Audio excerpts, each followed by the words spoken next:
Greetings, and welcome to another brand new episode of Out the Box Talks. I am your host, Krill. I am so excited to have another super dope interview and episode. This is episode 60 of Out the Box Talks. Could you believe it, guys? We got to episode 60. And this is the third episode of season 3. So as I said in my previous episode, I wanted to actually produce more shows on the YouTube channel. So we'll still have the shows as an audio podcast, but we're definitely going to be keeping the shows rolling out as consistently as possible on the YouTube channel, Out the Box TV. So as always, I usually have a really dope guest.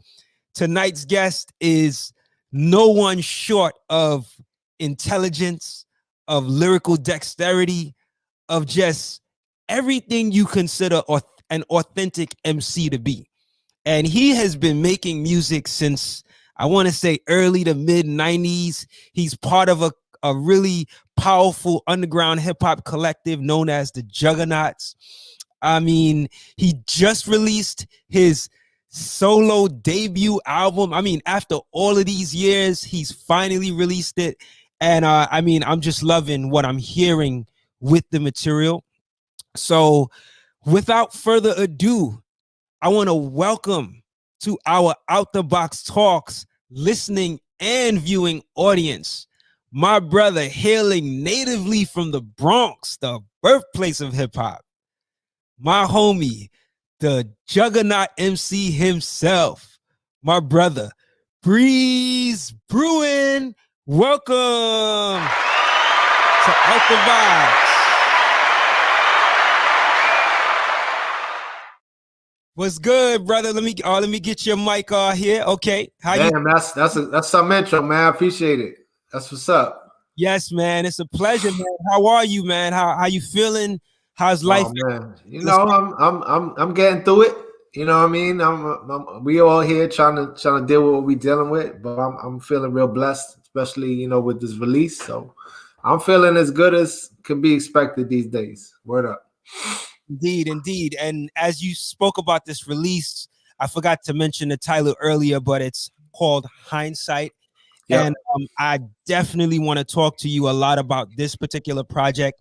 But before we, jump into that, for the folks that may not be aware of you, just kind of give them a history of yourself as an MC and kind of like how this whole idea of you becoming an MC all began. Yeah, well, it's a lot like what you said, man.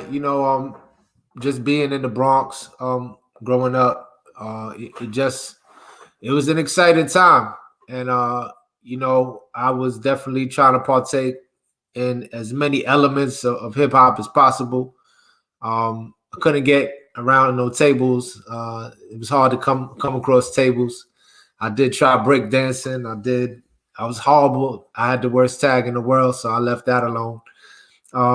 But used to be on the block, finding boxes, taping them together, flipping, landing on my neck, all kind of crazy stuff, just trying to, just getting swept up in it because the culture was just so powerful in the mid to late 80s, early 80s too.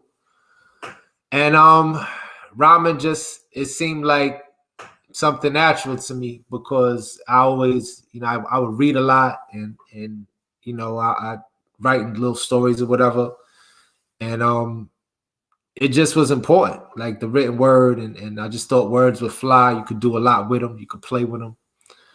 And then I started writing rhymes. I was like 12. So I would, cats would have like a birthday party or something. And somebody would have a mic or you'd be in the schoolyard, you'd be in the lunchroom, and it was like I would rhyme and cats would be like, yo, homeboy's all right, So it continued from there. My family also helped, Juggaknots, that's my family. And my brother was already doing parties. He DJ'd and rhymed. Eventually DJ, producer, and rhymed. So he was running around the Bronx, running around Manhattan. Young, like 15, So he's 2 years older. So when he was 15, I was 13. I couldn't even get into some of the spots where he was rocking. Stardust, Club Quando, like these old spots that ain't even, right now they probably furniture stores. But, he was coming home, with his name on flyers. And I was like, yo, that's dope. And then, between him doing that, me doing my thing, and then we had a little equipment at the crib and 4 tracks. And before that, just tape machines, and started messing around. And then before you knew it, like we had really, really, I guess rudimentary type demos. And then before, we'd be performing them joints. And then, not too late, longer after that, we was doing like pretty decent demos, getting people's attention, and I guess in the industry. And then, got a deal. We ended up getting a deal. A lot of that was due to my brother, Kev Fever, at the time, B Slim. He had, I started producing R&B. So, when they say, as I busted Cherry, Monica and Terry, like he produced like 2 joints on their solo album. And that introduced me to the industry, So I was, 13, 14, running up in parties, flying the wall, just seeing how the game was going. Started ghostwriting when I was like 15. I did a joint for these females. They were called Check 1 and Check 2 out of Queens. And one of their moms was in the industry. And she started being our manager. But that song I wrote, that joint was, played on 98.7 Kiss and 107.5. This is pre-Hot 97 days. And that was like bucket list for me, and I'm like 15. So she's like, yo, I got this young boy, he's writing this stuff. Him and his brother, they seem like good kids. They like, they got some passion for the music. So she's taking us around. I'm meeting like Bobby Condas, Red Alert, 15. And then eventually we keep pushing. We get a deal. That lady who was our first manager, she was like, yo, I don't really know what y'all doing, man. Y'all music's too dark. And I was like, it's just our music. She actually helped she helped sign Vanilla Ice. Like she was an OG in the game. Shout out to Mae James. And then we were like, nah, this is the path we on. We ended up changing our name to the Juggaknots soon after. I'm not gonna mention the old names. But we got that deal, just me and my brother really. And then we kept working, met other people. My man Chris Liggio, he was doing some production with us. He ended up doing Don't Let It Go to Your Head for Brand Nubian, joints for Pooh Bah, and did a joint for Ghost. But we really started in the game together. And then we got that deal with Electric East West, and then we got dropped. And that changed things. And then we, a lot of other stuff. I mean, I don't know how much time we got, but I was able to meet Bobito through Pete Nice, who was my coach at basketball camp. So that's how I met Bob. And even before we got signed to Elektra, we had talks about signing with Hoppo, which was a label with Pete and Bobito. That was their label through Columbia. It was Hoppo Columbia. And that was like, the biggest artist they had was Curious, who I had a lot of respect for. I thought he was definitely repping Uptown officially. So, we threw out the joint with Bob, and then that introduced us to a whole nother world of the independent game. And I was digging it, you know what I mean? Like the whole time, you're like, let me get a deal, let me get a deal, let me get a deal. And then you throw out the joint independently. And it's not just you. It's like all these other cats you're meeting with the arsonists and, Company Flow and Jig Masters and, Polyrhythmatics and just like dope other artists, Sciences of Life. And you out here doing these shows with all these dudes and everybody's rolling up in the same venues and you're meeting Pumpkinhead and Wordsworth and AL Skills, House of Reps. And it was like, to me, that was cooler. Like, I wanted to get a deal so I could, be running underneath, like acknowledging I'd be underneath the Pete Rock and CL Smooths and the Brand Nubians. They would have been my label mates. And I would have been cool, been like, yo, let me pay my dues and work my way through. But there was something beautiful about, the independent game because you wasn't under nobody. It was like, all right, cool, here we are. And we all just doing what we do. We all on this level, for better or for worse. We were all little brothers to them dudes. And we all weren't no major label dudes. We just were like something else.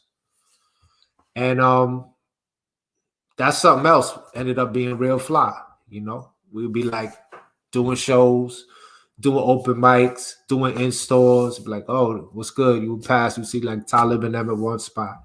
You go, you see Q Unique and them at another spot. You go to another, you know what I mean? So it was just like, there was still dudes who were like in between those two worlds, like, the organized confusions. Maybe even, the Das Effects. Like there were dudes who were like in between those two worlds, but I felt good being in that new space of the independent artists in that scene, in the mid-90s, Wow. So that's how I came in it,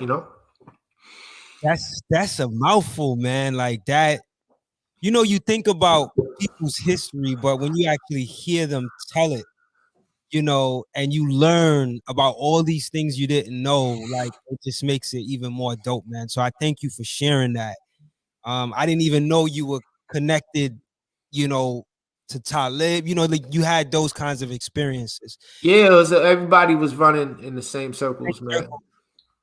Yeah, man. So I want to talk to you about this new project, Hindsight, right? This is your debut album, your debut solo album. Tell me why it took so long for this project to actually be released. Well, it's bug because, although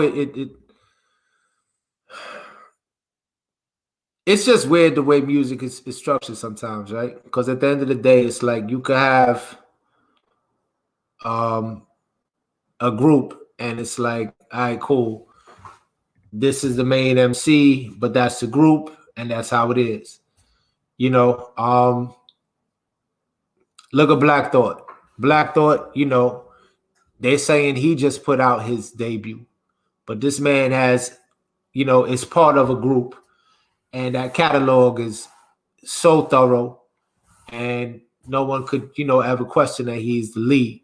But those aren't Black Thought projects. In a way, I kind of, on a smaller scale, I kind of feel the same thing because, I was the lead MC in the Juggaknots first joint. It definitely got a little bit more Ghost and Ray when my sister came on Music Confusion, bodying it. And then, but right before that, there was the Prince Among Thieves, who I was lucky enough to be the lead in that. So in all of those projects, I was able to like really present myself. A lot of them balls was mine, and I tried to make the most of them. But it still was like within a context, within a frame of a bigger picture. And that bigger picture was dope as hell. But I would never, like the Juggaknots, that's a group effort. That was within every song, us building and strategizing and going back and forth and, Supreme Court, Congress, and the whatever, the presidential, the three branches. There was the branches of a group. You know what I mean? That's my analogy. And then later when it, was working with Prince Paul, all he had me do was basically, like, I felt like the verses were captions to his pictures. Like, he laid the pictures out. It was like, all right, cool. Here you go. This song, just put a caption about this picture. So the picture was already there. All I wanted to do was make a good caption. So again, I'm inside of a framework. And I guess going into the Hindsight joint, I wanted to create the framework. And that's how it felt for me to be like, all right, cool. You've been in the game, you've been involved in some, pretty major projects, but it was never my framework exclusively.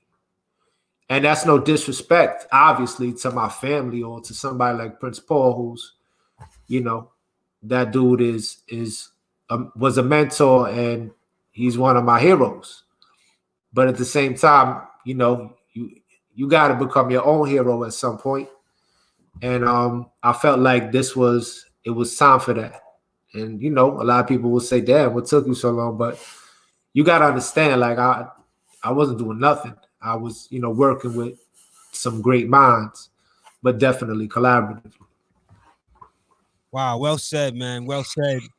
Just to do a quick mic check, Breeze. You're not hearing an echo on your end, right? Nah, you sound perfect. Yep, good.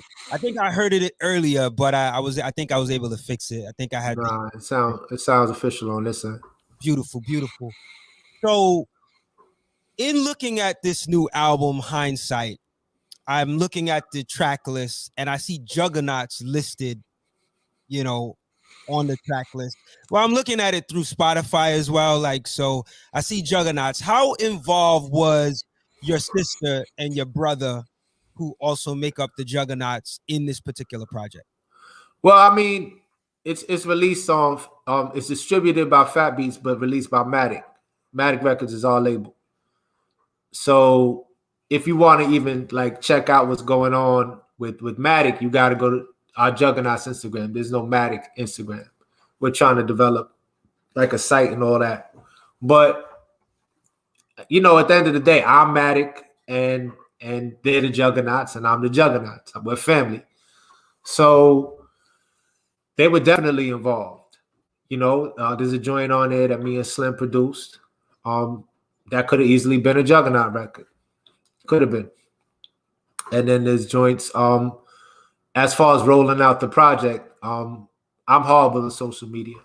So my sister, Queen Heroine, she's been like, she laid out like, all right, cool.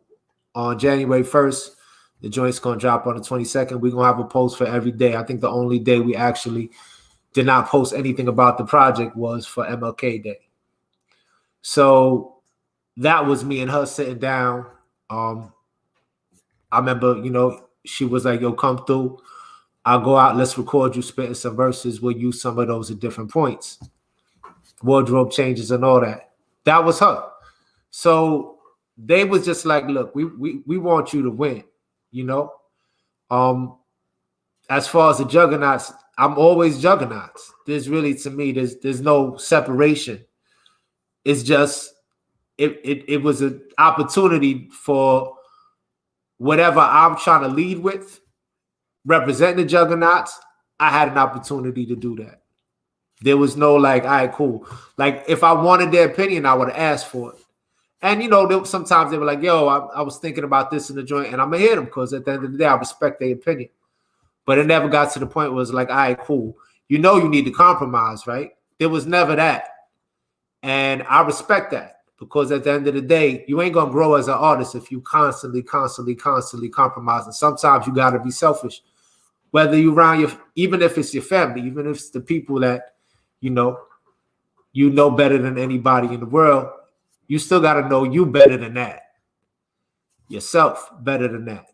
And they gave me the opportunity to do that. And they were like, yo, you going to play it how you play it, whatever you want from us, we here. And, I just feel, extremely grateful to have them there. And I just, I even think back at the Prince Among Thieves. Sometimes I look at the cover and it says Breeze Brewin. It doesn't say Breeze Brewin of the Juggaknots. That was my bad. Like I should have been like, yo, Paul's good people. Or I would have been like, yo, could y'all fix that on the cover? It wasn't like, yo, this is maybe it was. I don't know. I'm thinking back. And I ain't have that kind of leverage, but at the same time, whatever's important to me is important to me. I should have been like, at least to ask, like, yo, could you throw that in there? And I'm just gonna continue to do that moving forward, Wow, that's really unselfish of you, man. And I'm, I admire you for even having that mindset, going back to the Prince of Thieves record, which I do want to talk to you about a little later on. Now, Hindsight is the title of the album. Tell me why you went with that title. Yeah, I mean, at the end of the day, it's I know that people have considered I'm not prolific. No one could sit here and say I'm prolific, and it took time to do this. And I just wanted to own that. I wanted to be honest about, when some of these songs were either, conceived, if you want to call it, written. But for the most part, it's been like a ongoing process. And with it being that process, I just wanted to be like, yo, I'm just really looking back at the path that led to me getting out this first project. And a lot of it, forced me to look back just with that in mind, like going back and seeing, how was I looking at things then? How were things around me? The first joint, Gotta Love It. When I say 4 more years, I'm talking about when George Bush got elected the second time. And I remember at that moment, it felt like the end of the world. Old Dirty had just died. George Bush got reelected. And I'm like, damn, it can't get worse than this. But in hindsight, man, that's the tip of the iceberg. You know what I mean? Compared to where we are now. And a lot of it is cyclical. When Old Dirty passed, it was like, damn, man, this is ridiculous. This is terrible. And it was. But, we live worlds of loss. I done lost homies. I done lost, family. I done lost students. So this concept of loss, although it's like, it's hard, it's sad, but it's like we lost Old Dirty then. And now, before the joint dropped here, we lost somebody like Doom. And it's hard to deal with, but it's not we lying if we talking about it's unfamiliar. It's too familiar. So I definitely wanted to like consider that to create what I was seeing, my perspective, and hopefully others can be like, yeah, that's real. I hear you. I was feeling that too. Man, that's great, man. It actually makes a lot more sense now when I think about the different songs on the album and how it's actually coming from a hindsight perspective. So talk to me about that a little bit more too. Like, was there a method to the format of the album with regards to the subject matter you chose to talk about? Because when you listen to the album and you listen to the variety of songs, it sounds like the topics could be anything, like challenges that human beings from a teenager to a grown adult could go through, right? And I'm just kind of curious to know how you were able to formulate the actual songs and the subject matter you would talk about. Yeah, that's actually a great question, man. Like, I had more songs, and it was just the idea of, well, like, what are you picking? And I definitely wanted to pick songs that you could somehow grow from when looking in retrospect. So, there's joints about different levels of maturity in regards to relationships. So, just check it. You got Bumpy Johnson, where it talks about being a young dirtbag, right? and then it moves up, and then it talks about people like in a committed relationship, but possibly taking each other for granted, which is keep it up. You just let it, you let yourself go and get sloppy. And then you continue on later to another thought when you talk about Eye Papa, where it's like, all right, cool. This dude, he's obviously, trying to be mature about it, trying to court this woman, but he still has some of the remnants of his dirtbaggery. So it's like with all of those, you can learn something. It's like Bumpy Johnson. It's like, yo, you go and fuck around and get a Bumpy Johnson. And then it's, keep it up. It's like, yo, keep your shit tight. And then by the end, just like Eye Pop, it's like, yo, man, that shallow house shit'll get you.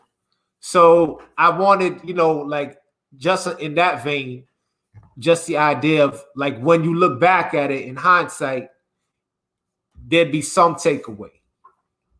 So, pretty much all of the joints, besides when I'm just talking shit, I mean, to me, translated was like a departure, but I'm gonna have to talk shit. I'm an MC. But even with that one, just the idea of say something, because a lot of these cats are saying something, and I feel like I need a translator because I don't know what the fuck they talking about. So I try to make sure that when you look at all of the joints, if you look in retrospect, there should be some takeaway. Whether it's like, yo, dealing with friends, that for that joint, the uninvited, or being, being a dude that end up, when your friends shit on you, well, all right, you got to figure it out. You got to figure out how you want to play it. Or PPT, what I mean? People going to talk trash. You going to let it pull you down, or you going to pull yourself up? So I wanted to like have some takeaway, but not have it be like dumb obvious, because then it's like, I'm not trying to be, I don't know, no cheerleader, but I do want to present that there's shit out there that a lot of us are going to deal with. When you look back at it, how could you tweak it so that moving forward, you could do that a little bit more effectively? I could definitely dig it. So I want to get into some of the songs on the album. I'm so glad that you mentioned Uninvited, because that's the one that's produced by Black Milk, right? Yeah. Such a dope record. And as I got a chance to listen to the lyrics, there's a line that really sticks out to me, and it comes at the end of the song where you're talking to the mother of a friend that you had in the past. Yep. And the mom is telling you about all the good things that's happened to this friend, and she's showing you pictures of his wedding, and you're feeling like, man, I didn't get invited. But at the end of the song, you also say something like, I didn't get invited, but you're always gonna be my boy. I'm paraphrasing. Yeah, no doubt. It's from that standpoint. I can't remember the exact lyric. Still my G, definitely. Right? Yep. And when I think about that, I just think about life today, right? Or when you think about situations like that, how do you find the balance to recognize that, man, I might have been done wrong by this individual in this particular way, but at the end of it, I'ma still always have love for you? Like how, it's a real how you say it's a really strong place of humility to be in. So I'm curious to know, like, how have you been able to find such a good balance where you're still able to have a positive outlook? I mean, a lot of it has to do with, like, I guess growing, getting older, and just like figuring like, look, you gonna gain more by just being bitter, or you gonna gain more about being open. You know what I mean? So for that particular joint, I'm not even gonna front. That song is like, that's the most autobiographical song on the album. Like, all of that happened. Like, all of it. I'm not going to talk about who that person is, but that's a real person. High school, all that, getting shot at in Bay Plaza. You know what I mean? In the RX-7. Like all that happened. So the easiest way that I could look at like stuff like that is one, you're going to get shit on. It's just what it is. But two, I'm sure there's somebody out there that can make a song about me. Yo, Bree's supposed to give me this verse. He ain't give me the verse. Fuck that nigga. You know what I mean? So it's just like, we ain't perfect. So it's like, I'm definitely not going to harbor nothing. I hope I get to talk to that brother. And we could possibly laugh about it. But, you know, the stuff in the song is true. Like, he was there the night my son was born. You know what I mean? In Harlem on 14th Street, St. Luke's. He was there with me. And I guess just thinking like, all right, well, when I think of all the good stuff that we did together, as stuff started to pick up, I was like, all right, cool. We going to continue. And just sometimes it don't work like that. But like I said, I'm sure there's people who would say, yo, Breeze, you know, he disappointed me. Because that's what we do. As human beings, like, we're going to disappoint somebody. And if I'm going to sit here and just be like, oh, man, this and that, I'm disappointed. Oh, look, you did me dirty. And not consider the possibility that someone is saying the exact same thing about me, then I missed the point. You know what I mean? So I ain't mad about it. I still got love for the brother. And, you know, continued success. And like I said, one day I hope we laugh about it. You know, it speaks to a level of maturity, man. Like, I think the older we get, you know, and you bring up this word hindsight. In hindsight, you look at these things and you're like, man, like, it ain't worth it. You know what I mean? So it's not at all. And you know, like, this music to me is like, it's a gift. Like, this hip hop music is literally, it's a gift. It's a gift that we have it. It's a gift that I can do it. So it's like, you know, I guess I put them on blast, but at the same time, only certain people gonna know it.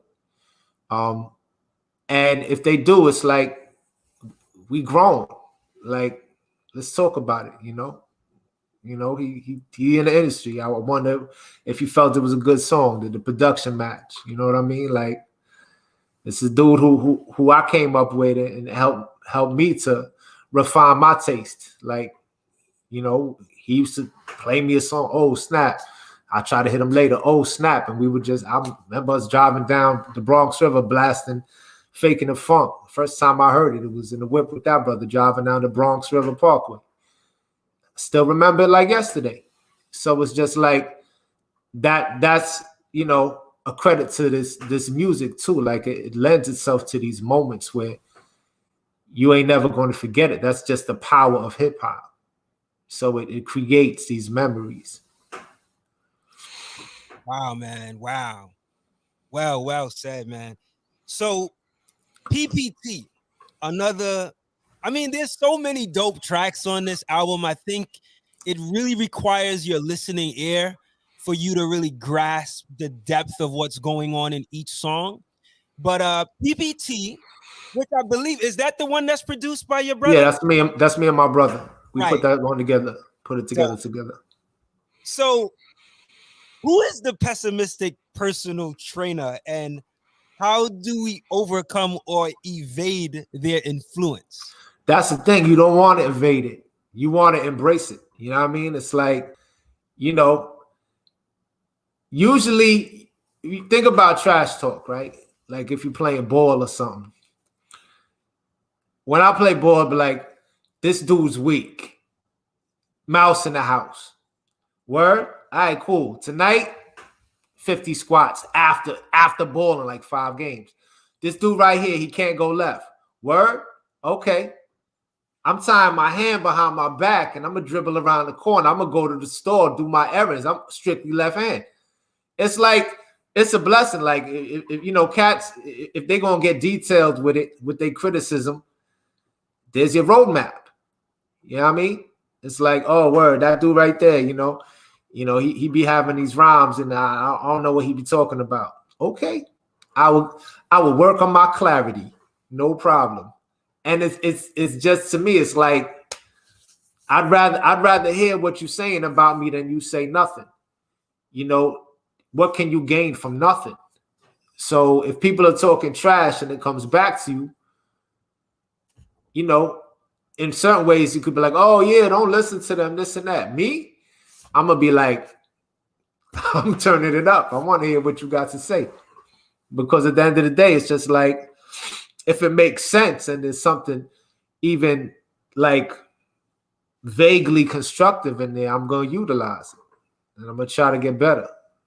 And I think we all have these opportunities if we're being honest with ourselves, or we're being, just observant enough to be like, oh, word, that's what they saying.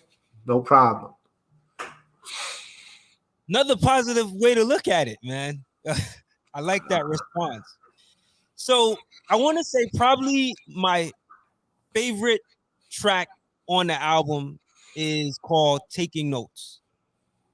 And I really like this record because it's an emotional record, especially if you've been someone who has experience working in the school system. You detail some apparent challenges you experience being a teacher as a person of color in middle school. Tell me about the moments where you feel like you've gotten through your students, and what was the one thing that those big breakthrough or successful moments had in common? I mean, the thing about taking notes is I tried to like talk about the entire like struggles, and a lot of it ain't the kids. A lot of it, the kids are the least of the issue. And there's a whole part where I talk about in the teachers' lounge, and you hear people talking like just real negatively about these kids will never learn. And I would, when I first started, it was tough because I would go to the teachers' lounge and I'd hear that. And usually in teachers' lounge, that's where you would make your copies and you would, whatever, you would do what you need to do. And then after a while, it was like I didn't even want to hit because all I heard them was bashing our kids. And mind you, that was earlier on in teaching, and I maybe did not have as much patience to listen to that.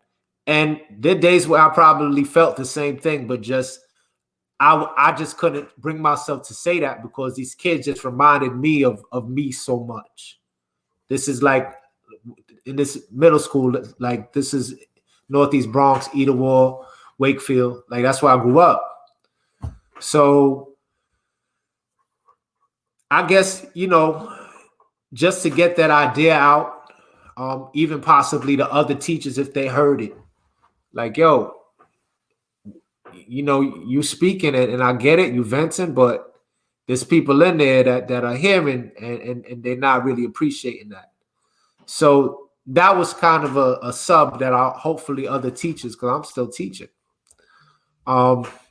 As far as with the kids, I think anytime you give kids the opportunity to really present themselves, their version of what they see as themselves, you're going to have success. Can you do that every day? Definitely not. When it comes to curriculum and it's like things you got to cover, but you could do it, a good portion of the time. I teach an AP class, and it's like, all right, well, the kids, they have to cover, certain text and AP English.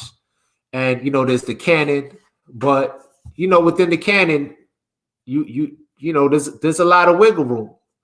And if you could find portions of what's going on with kids and their struggles, I mean, you could talk about, feminism and powerful women with something like Antigone, or you could talk about, I know I'm getting a little nerdy teacher with it, but there's ways that you could relate to the kids, and then it's like, all right, cool. You see how they dealt with it.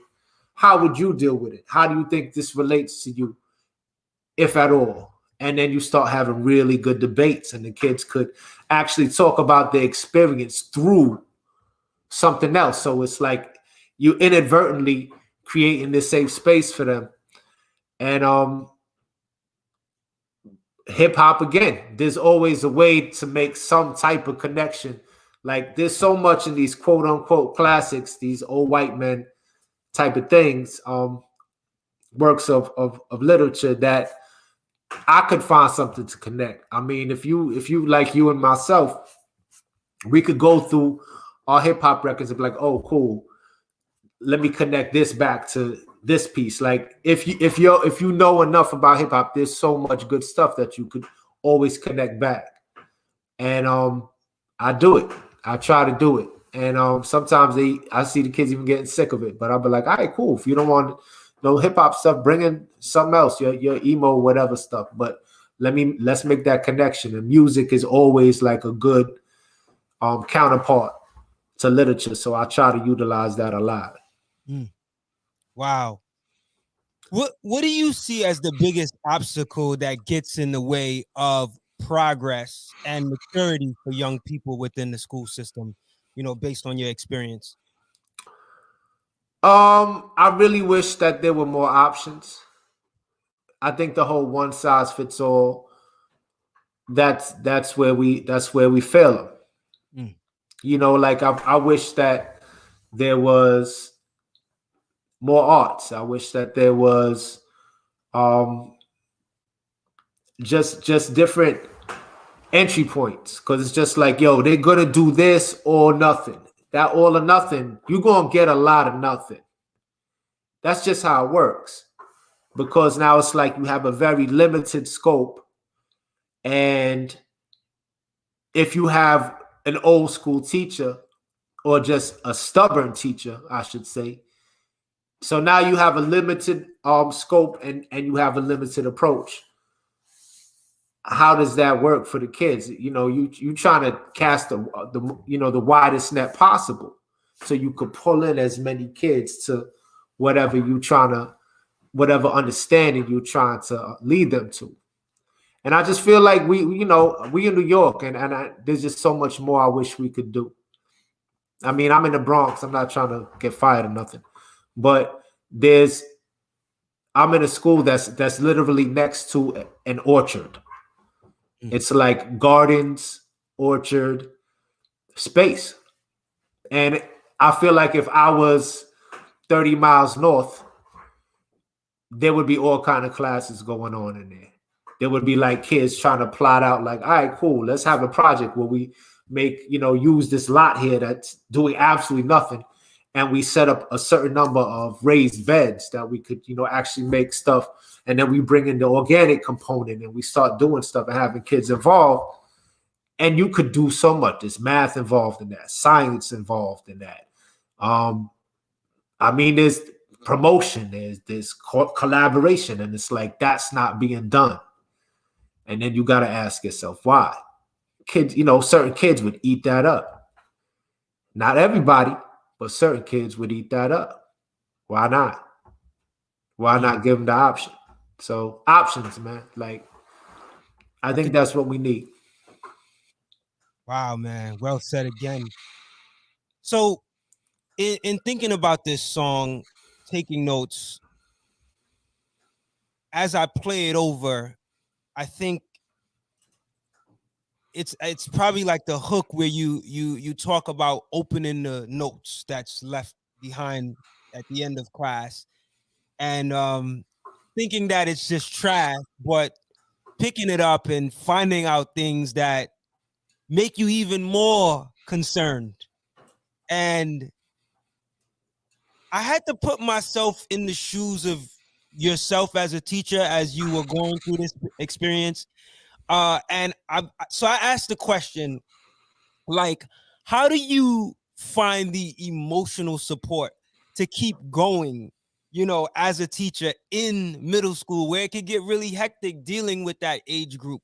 I mean, we talk about teachers in a way that is like, oh, they're like the best thing and they're like the leaders of society and things like that, but we rarely talk about the emotional side of having to be responsible for this group that in many ways you might even see yourself as a parent to them, right? Like, what type of support did you get to continue being a teacher despite some of these apparent challenges? I mean, a lot of it has to do with like the type of leadership you have. Like if you have some leadership who's like, yo, I need my team right, you know, I need them right. You know what I mean? Let's open up spaces where we could talk about the kids. Let's go out as a group, and if we're gonna get a drink after school and blow off steam. If you have that type of leadership, you got a shot. Other than that, I think now with it's easier to get support outside of school, whether it's Facebook groups or stuff like that. When I first started, there wasn't all that, but I just knew enough people. Like I got lucky. Like my brother was already teaching, and I met people that I respected, that I knew were there for the right reason, like who were really cared about the kids. I just got lucky. I was in a school that was very diverse as far as the teachers. My school was like 95% black, where I grew up, and black and Latino. But as far as the educators, it was like 50% black and Latino, and that's unheard of. So there were a lot of teachers who, all right, cool, what we doing? We got Friday, y'all getting this drink? And we would go there, and it would be like the first half an hour, we'd be like, all right, man, let's get our bitch session on. And then after that, it was like, we're not talking about teaching. I want to hear about something else in your life. But I met great, like, powerful people. I mean, I was very close to being hired by Jamal Bowman. He's now a congressman in the Bronx and Westchester. Very dynamic educator, principal. My brother worked with him for close to 15 years. So there's just a lot of people now, and now it's easier in regards to, as far as a person of color. I think there's enough literature out there. Shout out to Chris Emden. Shout out to Jay Rawls and John Robinson. Like there's a lot of people who are just like come from hip hop, like are of the age, who are like 35 to 50, and they understand like the power of the hip hop that helped raise us. Like if we're gonna keep it a buck, like there was a lot of hip hop that helped raise us, and in some ways it's for better or for worse, but for me it was more for the better. So again, thank you again, hip hop. Just plugging in my laptop. My bad, I ain't noticed. But that's always there, man. Music is there. It can help. I got it in the background when I'm grading papers or I'm planning. Usually instrumental stuff. If I'm reading like kids, I'm writing, because it's like I can't have too many words happening at one time if I'm really trying to get to the meaning of it.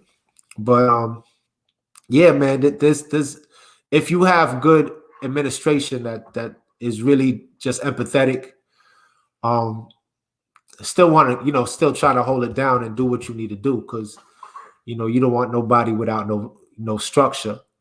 But there's so many ways to unwind and to get support. Buy lessons from other teachers. They got sites out there, teachers getting rich, like literally selling their own curriculum. Like a lot of things, man, technology has helped, and all else fails is, what I mean? It might be a cold bottle or something, and some Dilla in the background, or just to get your head right.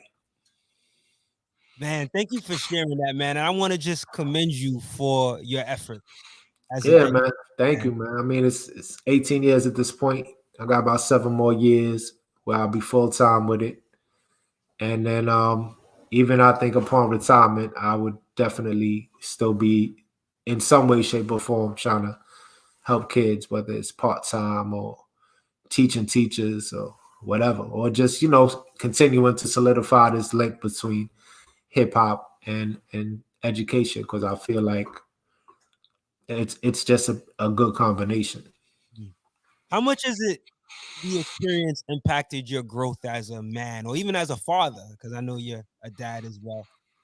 Yeah, I mean, a lot of my students, I see them as, somewhat of of my kids. Whatever I've brought to my students that I felt have been good for them, I've tried to pass that on to my own kids. So it goes back and forth. You know, I'm still learning in both areas. So I'm the key thing is just trying to be open to whatever's going to help me be more effective as either a parent or as an educator. But it's not easy. You know, it's not easy. I wonder sometimes how, you know, if I was successful at balancing both, because the main thing is, you know, you want to try to have some boundaries, right? But that's not one size fits all either. It's like boundaries for one kid might not work for the other kid, and a damn sure might not work for your own children. So again, just trying to be reflective and, you know, working on wisdom. It's it's you know, it's a work in progress, man. Always. Wow. So another question I wanted to ask you in reference to, yeah, so this is actually in reference to another song on the album. On your Bandcamp description, it says that your song King Oxymoron is a whirlwind of wordplay. And it really is, you know, after listening to it. But as I listen to the song closely, I realized that there are a lot of lines that are actually oxymorons when you think about them, right? That's what I wanted it to Yeah, be. when you really listen, you catch that. Tell me why you chose this topic, and also why you chose to pronounce the song as King Oxymoron. King Oxymoron, yeah. Well, to me, in teaching, there's something called author's choices, right? And it's basically the things that the author decides to focus on to get his point across.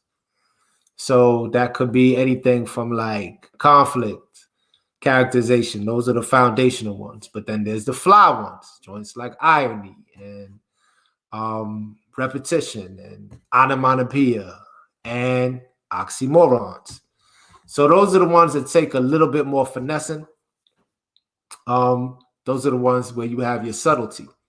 So oxymorons are tough. You know what I mean? Because it's just like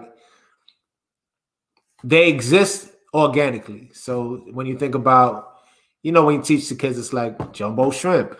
It's like, well, shrimp a little, and you know, and jumbo means big, and it's just like stuff like that. You know, two things next to each other that when you think about it, there's some type of conflict between them, but then they work to present a grander idea.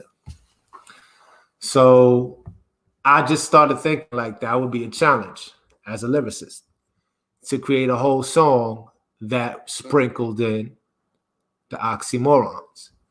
And then I started thinking that there were there's oxymorons that we use that we don't really even recognize as oxymorons. But when you think about it, definitely oxymoronic. So I didn't want to say oxymoron because a moron is like, you know, it's a dummy. And I felt even in that, just to see the word moron inside of oxymoron to me was oxymoronic because it ain't stupid at all. It's hard. It's like, it's a brain fuck, which is dope. So I wanted like the first verse to break it down, the idea of what it was. So this was like kind of a lesson. The whole song was kind of a lesson.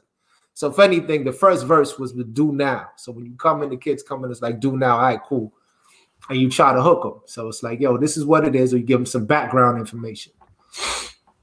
So first verse is done. It's just explanation. But then the next verse is that, you know, I wanted to bring in shit that if you think about it, not only is oxymoronic, but kind of an interesting or twisted idea. So that Indian giver one to me That phrase always bothered me as a kid because it was like, all right, cool. You a little kid and somebody, yo, could I have that? And you a little kid and you ain't really in a position to give nothing away because you ain't buy that. But there's always a kid who comes by and finesses you and is like, yo, man, that Chewbacca, what's good, man? Let me see that. And you're like, yeah, look at my Chewbacca. And then you're like, yo, could I have that back? They're like, yo, nah, you gave that to me. You know what I mean? Don't be an Indian giver. So when I thought of the concept, I'm like, Indian giver. And I think about this country, and it's just like this, like who came up with that? How foul is that phrase? To be like, yo, you an Indian giver, homie. Like what? So in my mind, I'm like, okay, they came and the Indians gave them the land, quote unquote. And now they want something back. They want their own thing after they got finessed and manipulated. Now you blaming them. We blaming them. So then that led to the American way. And the American way is supposed to be so great. But when attached to the concept of the Indian giving, now we blaming the victim. So I was like, I just kept going with them joints. You know what I mean? I just kept going with them. When you think about spare change, who got spare change? Nobody got money laying around to give nobody else. Ain't nothing spare about it. So it was just like these ideas, baby mother and father need to grow up. You know what I mean? It's like when you hear baby mother and baby father, nobody thinks about the actual concept of immaturity connected to it. But you have baby mother and baby father. Like how are those even so comfortably next to each other without us thinking about that concept? Friendly fire. Like I just started seeing the joints. And I was like, yeah, I'm a freak it. And I think I did, to be perfectly honest. That's really dope, man. I'm curious to know, like, what inspired you to see it? Honestly, just I think being a nerd, being a word nerd. You know what I mean? Just like, because like we could sit here, we could freestyle, we could, lines, metaphors, this and that, but tackle a whole thing through the entire song. Do that. To me, that's a challenge. First it's a line, then it's like, yo, let me freak a whole verse, attached to one thing. I felt like the first time I started scratching the surface with that was the Trouble Man verse. It's like the Miracle of Birth joint. Now it's like, let me try to rock this style the whole way through. And I ain't the first. There's a lot of other cats that do it. I mean, I think De La, like they, when them dudes are locked into a flow and that shit, oodles of O's. Oodles of O's to me, like when I heard that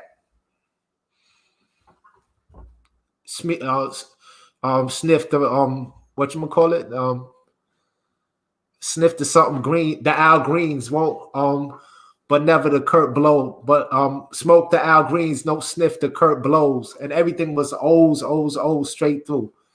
And I heard that and I was just like, yo, them dudes won because they kept it going the whole song.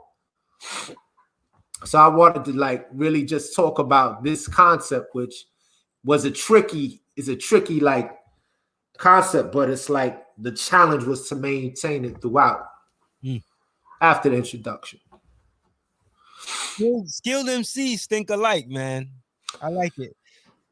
It's fun. So another track that really stands out on the album is called Mentor. And it kind of like details a conversation between like an OG brother and a brother who, like an OG brother that's kind of stuck in his old ways. And then this other brother who's kind of like putting them on to the new generation and just saying like they got some cool stuff to offer, And this is a conversation that's common, right? I've heard this conversation many a times, whether in person or on the internet, it's something that I think it was great that you put as a topic of conversation on the album. But I wanted to ask you, like, where do you think the old school and the new school go wrong in terms of being better able to communicate and connect with each other? I would definitely say that, I tried to place the blame on both sides. But if I'm keeping it 100, maybe because I'm now an elder statesman with it, I'm gonna definitely see blame on the side of the old heads. Maybe a little bit more. So let's start with the young heads. I think the young heads, they go wrong where it's just like it starts from them, right? So I tried to put in these ideas about, the old head saying, look, I ain't trying to panhandle for you to pay homage, because you shouldn't have to. If we're talking about legacy and sequence, it's like we don't get to Kendrick Lamar without Tupac. But if you peep it, the young dudes who do their history, that do their homework, Kendrick had a whole song where he set up a back and forth conversation with Pac. I thought that was mad respectful. I thought he's not where he is by accident. I think when you look at the young boys who are doing it, Chris Rivers, a dude like Kendrick, like Homeboy Sandman, like these dudes, they just ain't nice, just like, oh, cool, whatever. Picture that, man. Picture some cat who just picked up a basketball and is like, yo, I'm going to just come through. I'm going to kill dudes. And he ain't never went and looked at video with a Dream Shake or Kobe with the turnaround or Bernard King or, Hardaway crossovers. Like, then how much do you love the game if you ain't going to put in the time to do that research? And it speaks for itself. I mean, I didn't have like Joe Neckbone, young boy. I didn't have the dude who said I never heard, Rakim songs. I just never had that dude because honestly, I ain't got time for you, homeboy.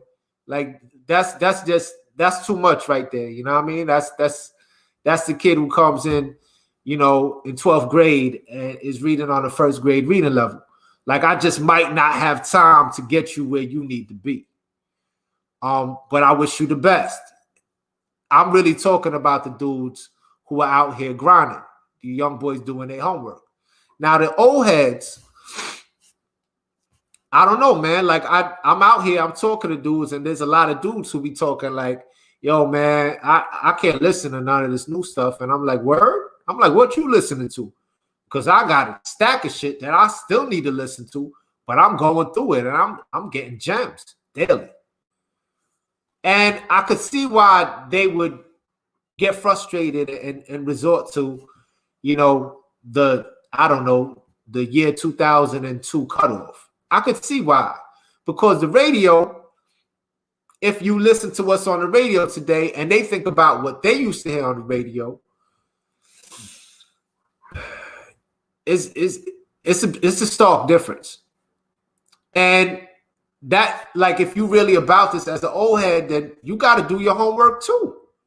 You got to get out here and you got to be like, all right, cool, man. Let me listen to, let me check out some of these new playlists or let me check out. I was on DJ Redmatic yesterday. His joint played all kind of shit I ain't even heard before. Flip the Script Radio, Gorilla Grooves, DJ Eclipse, DJ Riz, Rappers Out of Control. There's so many cats who are putting in so much work to curate some shit to point us in the direction of what's really popping right now. Out the box media. You know what I mean? Who are taking the time to be like, yo, I know, hey, trust me, I listen to, I'm trying to think of what, I listened to the Alcoholics cover to cover, the other day. I still listen to the first Far Side. It's all there. You can listen to it. But I'm definitely, I'm trying to think of stuff that I'm listening to right now. I'm banging all the Griselda shit. I mentioned before, Homeboy Sandman. Quelle Chris. Um, there's so much good stuff out right now. I mean, the Pharoah Monch shit. That shit's amazing. So it's just like you can't, if you haven't listened to none of that and you saying shit is trash today, I don't know.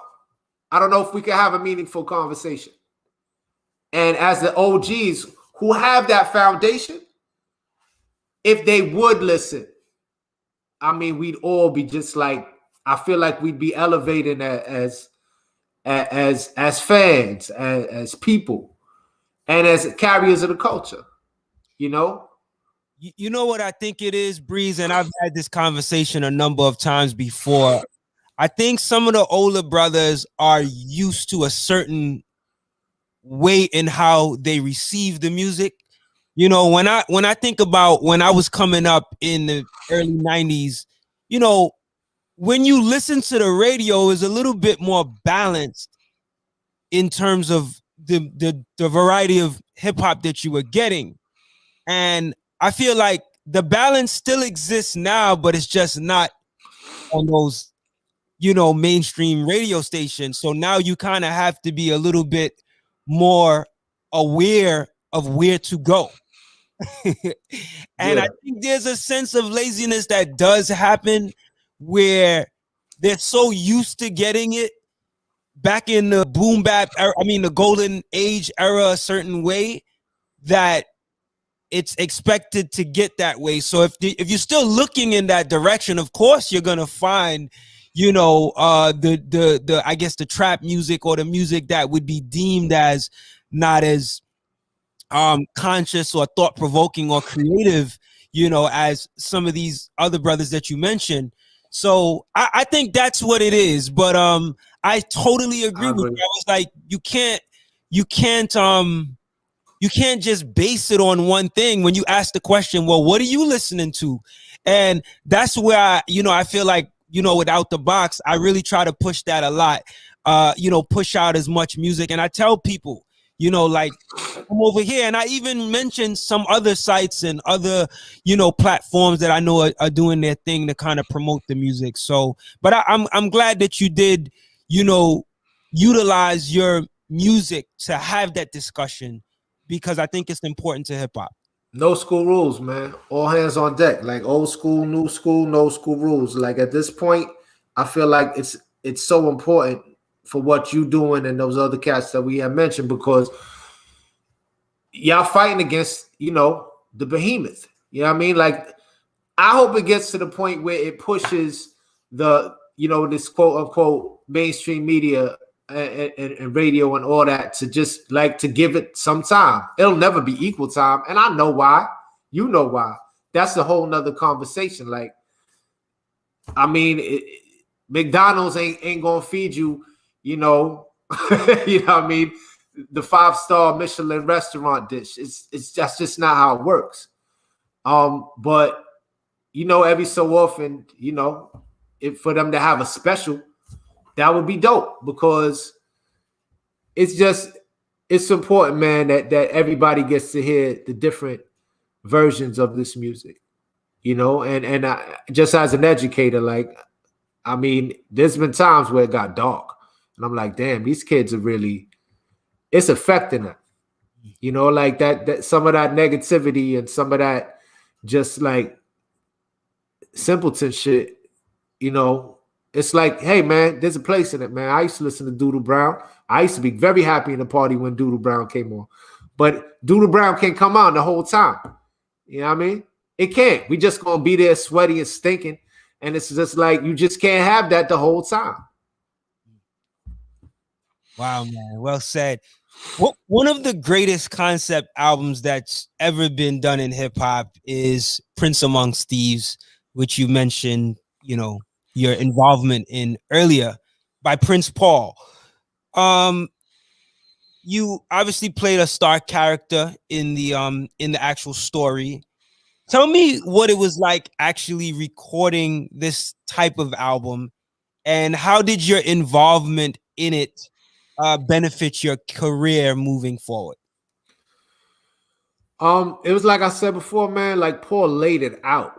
Like he literally had the whole script laid out, and he just was like, "Look, I need a song about this. You read the script, you read what leads up to it, and I just need you to basically encapsulate that in a song."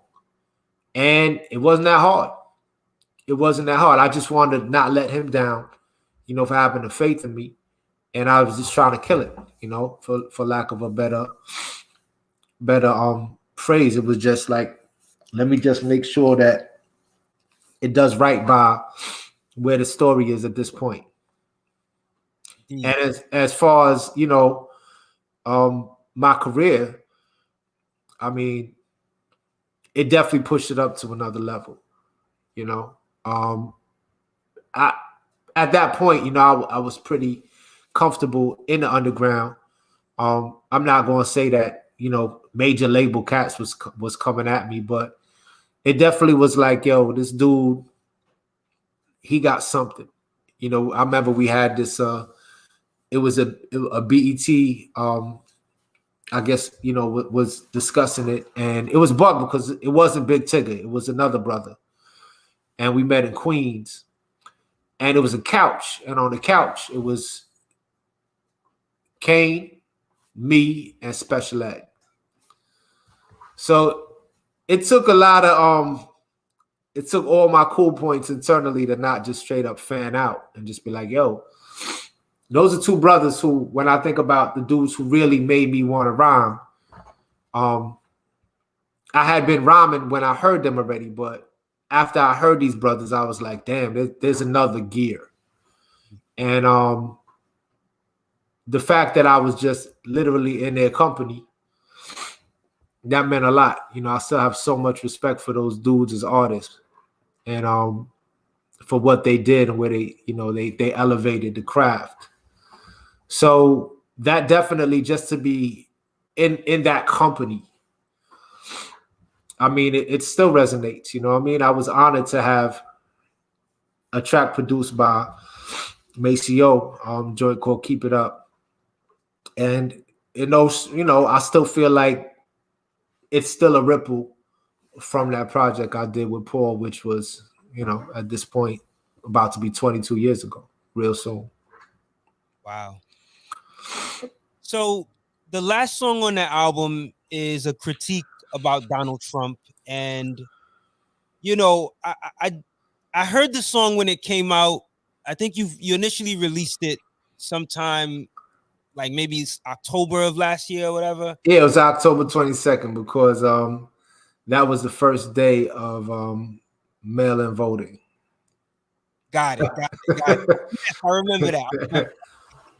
Tell me what inspired this record in particular, and what made it a fit to be the last song on the album when you think about all the other records. Well, a lot of it that was chronological. That was the last joint that I had written. There were other joints that got mixed after, but honestly, that was the last joint that I had written, and it was bug because that was like 2018. So that was in the middle of his only, thank God, his only 4 years, but it covered like basically the first 2 years. And, I just felt like I still could not believe that people were championing him. Like they were still like, oh no, this and that. And I mean, I know they go and they search out and they look all around, they find black people, but these black people were on TV and they were talking about dude. And I was having conversations with people who were, up until that point, I felt were logical thinkers. So I really wanted to like literally take his words and present his words as, to frame the examples of where I thought, like, what the fuck are y'all thinking? So that's why in the background in the ad-libs, they're all Trump, because I chopped them up from a debate and had him say that, I would say, yo, he's talking about global warming and he says it's a hoax. And he was like, no, I didn't say that. So I just really wanted to kind of go at him in a way that was logical, where even if it sounded like he said something that made sense, like I remember after the Parkland shooting, he was like, "Oh no, we're going to discuss and have, some conversation about this." And then 2 days later, he was like, "We're never going to take your guns. You deserve to have whatever firearm you choose." And then that's how I was like, I bet the NRA means a newly reamed asshole, because I wanted to just, even if he made any bit of sense, I wanted to attack it as you would like a point counterpoint type of argument. So I wanted anybody who's in support of him to be like, "Oh, nah, you're right." But what I learned is that was the halfway point. And then the wheels fell off. And I talked about real shit. You know what I mean? In 3 verses, I think I definitely talked about real shit. That was the warm-up. Like those were the layups. The whistle hadn't even blown yet with the type of bullshit that we would see moving forward. But I was definitely trying to be purposeful. I mean, great. We want to sell records. We want to whatever. You want to be popular. I wanted it out at a date that somebody could have heard it, and it could have possibly impacted their thinking. That's why it wasn't just like Donald Trump, whatever. F Donald Trump. I love that too. That's fine. I play all of that, but at the same time, I wanted some type of internal debate that he would obviously lose. Because how else are you going to freak it? But there are lines there where I try to talk about stuff that he did, that seemed somewhat sensible at the time, but in retrospect, in hindsight, damn. You know what I mean? That's why it ends up, Stormy Daniels was like one of the last things I talked about. I didn't even talk about impeachment. The first one. I ain't talk about the Ukraine or none of that because it hadn't come up yet. And you look at all that, Parkland and Charlottesville and all of that. And all of that was a warm-up. Wow. And we still in a tough spot. Wow. You said you did this in 2018. The record was recorded in 2018. Wow. Recorded and did the beat in 2018. It sounded like it was recorded last year, but without getting into the topics, but yeah.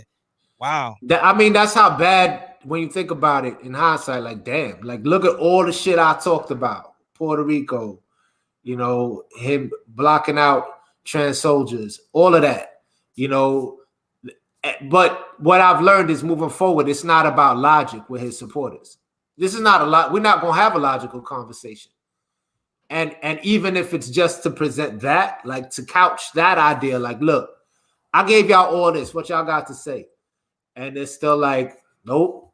And not only has the shit gone non-logical, that shit has went off not even off the rails when you start to factor in some of the, like, just the nonsensical shit, this QAnon shit. And it's like, yo, what the fuck?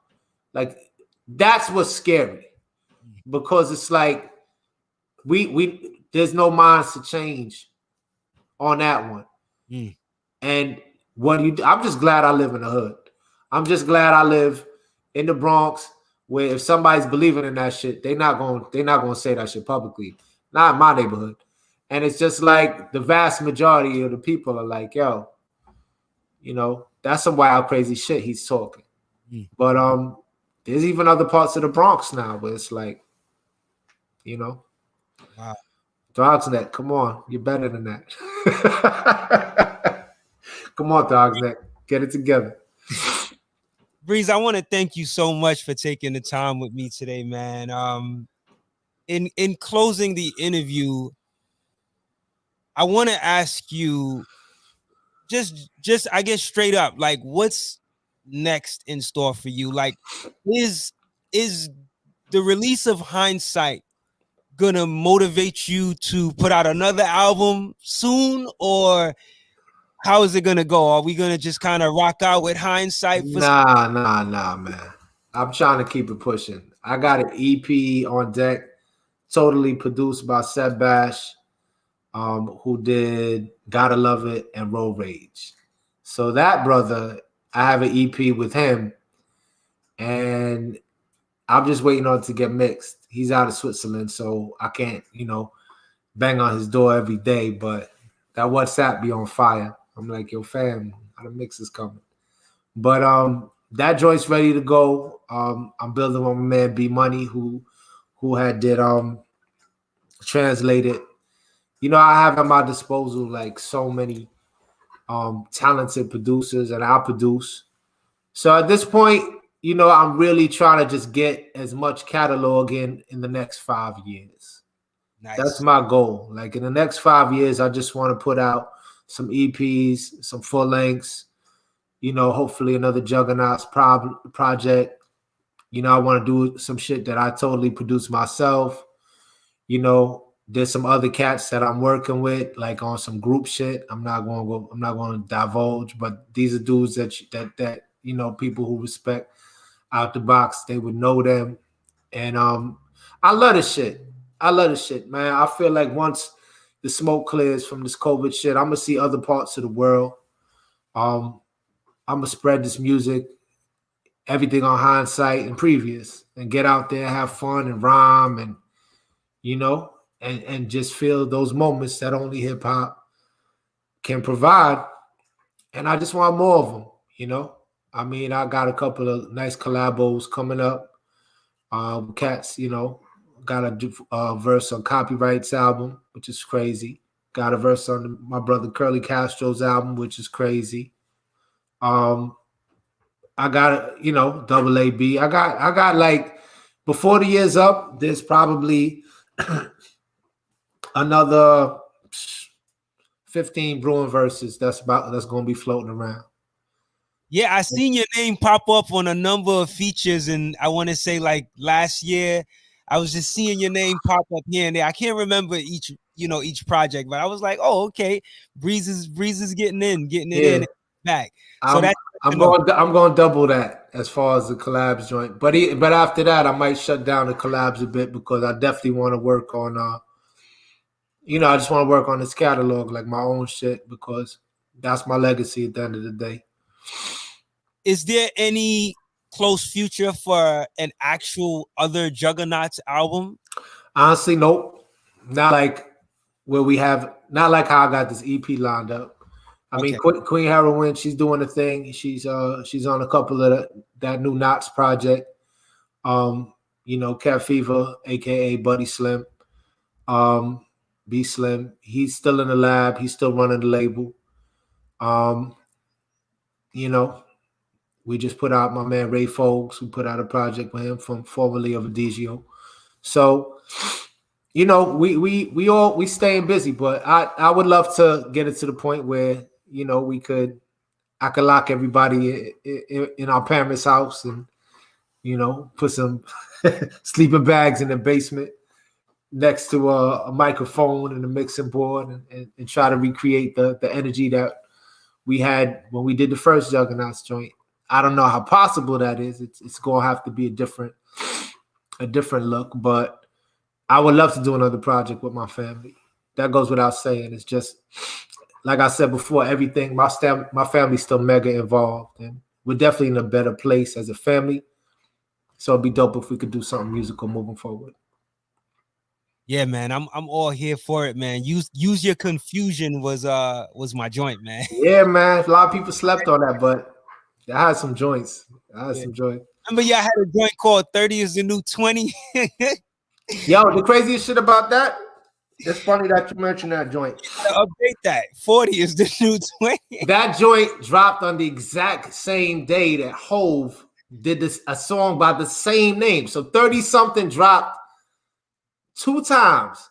October 30th, October 31st, 2006. We had a song named 30 something, and Hove had a song named 30 something on the same day. So I don't know. That meant nothing, but it was just interesting for me.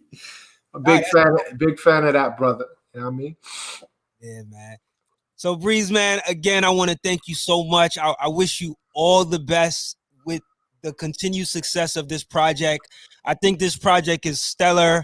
You know, like I said earlier, it does require you to listen, but if you take that time, I think you'll be, as a listener, you'll be pretty well rewarded with what you have to display on this album. So for the people that are out there, man, you want to give them your website or, you know, I don't know, Bandcamp link or, you know, wherever they can pretty much reach you via social media, so forth. Yeah, it's pretty much just, you know, Breeze Brewin on Twitter, Breeze Brewin on Instagram.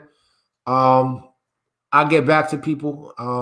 You know, if you need drops, you a DJ, you know, reach out, man. We all like all hands on deck, man. Like I love it, man. Let's continue to promote this art form that we obviously get a lot out of, and we love quite a bit. You can feel the passion in what you do. Shout out to you. I'm so glad we were able to finally sit down and chop it up. You know, that's one of the beauties of actually finally getting the project out to so many people over the years. It was like, yo, we're gonna build, and here we are, man. This was a great interview, man. I had a lot of fun. I love your format, and it's you know, you can reach me through those, or you could definitely check the Juggaknots through Instagram as well. That's pretty much the home base for Team Matic Records, and Bandcamp, the same thing. Just check up Juggaknots, and actually, there's no Breeze Brewin on Bandcamp. You got to check Juggaknots, and that'll take you to the project if you want to copy it off of Bandcamp. Beautiful, beautiful. So I want to also say to all of our listeners out there, make sure, and viewers, I got to remember to say viewers because we're on YouTube. Make sure you guys check out our podcast. It is on Spotify, Apple, it's on Google. All you got to do is look up Out the Box Talks. That's our audio podcast. And as I said, this year we're doing more interviews and putting them up on YouTube. So check out our YouTube channel, Out the Box TV. So if you're watching on YouTube right now, you're already there. So you can go check out the audio podcast on Spotify, you know, Google, Anchor, you know, wherever you generally listen to audio podcasts, just search for Out the Box Talks and hit that follow or that subscribe button so you could be updated. And if you're listening on the audio platform, then make sure you also come to YouTube so you can get the full visual and that experience on YouTube at Out the Box TV and subscribe there as well. I got to get that in, Breeze. I sometimes man. I'm glad you are, man. Appreciate you, man. I appreciate your work, Krill, man.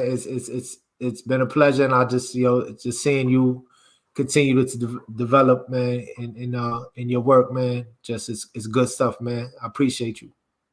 Likewise, brother. And just like that, man, I just want to thank all of our viewers and listeners for always checking us out. You know, thank you for your consistency.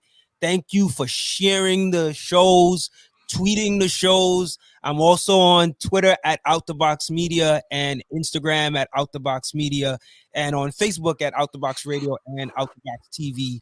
So I want to thank all of my viewers and listeners and just the whole Out the Box audience. So till our next episode, which will be next Friday. We put out a new show every Friday, so you could look for it on YouTube as well as on the audio podcast platforms. I just want to say to all of y'all, stay healthy, stay safe, you know, peace, love, and light. Stay focused. And we are What out. Up, y'all?